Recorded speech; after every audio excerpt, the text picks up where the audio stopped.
Chapter 15, Drama and Light, Mannerism, Baroque, and Rococo. So you'll notice this chapter is covering a few different movements. And of course, the first one we're going to be starting with is Mannerism.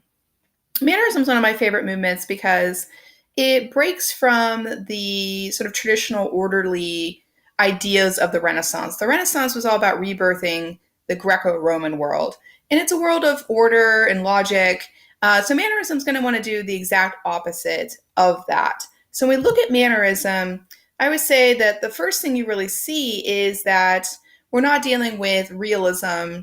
So you're not going to be looking at order and logic anymore. These are going to be very unique artworks. They're going to be very odd and bizarre. You're also seeing traits in the artworks that usually, for instance, a painting instructor would tell you, yeah, you don't want to do those things, right? So when you look at some of the color combinations here, they're really not what you normally expect as far as what colors you'd put together.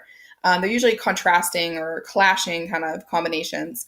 And so I always use sort of the word acidic. They're sort of hard on the eyes. They're very bizarre colors. And you'll also see very strange compositions and unusual poses here. Again, these are things that I think someone who was speaking to an art student about composition, they would not recommend these things. They would say, why are you doing it that way? That's not very logical for the viewer to figure out what you're trying to show them. Why would you construct it in this way? So you'll notice mannerism is really about oppositional nature. It's like, I want to go against usually what the rules tell me what to do. I want to do the opposite of what the rules are saying. And so when you look at artworks, one of the first you can look at is Parmigianino. And this is the famous Madonna of the long neck for obvious reasons. And looking at this piece, hopefully you notice right away some of the components I was talking about, such as, again, bizarre poses and bodies, strange compositions. Here, the figures themselves are rather strange. You have, of course, her long neck, but you also notice you look at her hands and the fingers, the posing of the rather odd. It's what we call a mannered gesture because you have to work at that type of gesture. That's a sort of mannerism, right? It's a mannered idea. Her body seems out of proportion if you really look at it. And then you have, of course, the Christ child, who is like the biggest baby I've ever seen. You'll notice that she doesn't really have a very good grip on him. He seems to be sliding off her lap. Again, the composition is sort of illogical as to how these figures are interacting with each other. And then if you think compositionally, you have everything kind of stuffed at the front of the picture plane, and then you have this deep recession back into space in the background. So your eye is kind of zooming in and out, in and out. And again, normally that's not what we want our eye to do. There's a term in your text that I'll point you back to, which is serpentinata. And it's sort of this idea of the shape of the body, almost this sinuous S-like shape of the body that you see in the composition. And again, it's something you wouldn't see in a more orderly, logical, let's say, Renaissance type painting.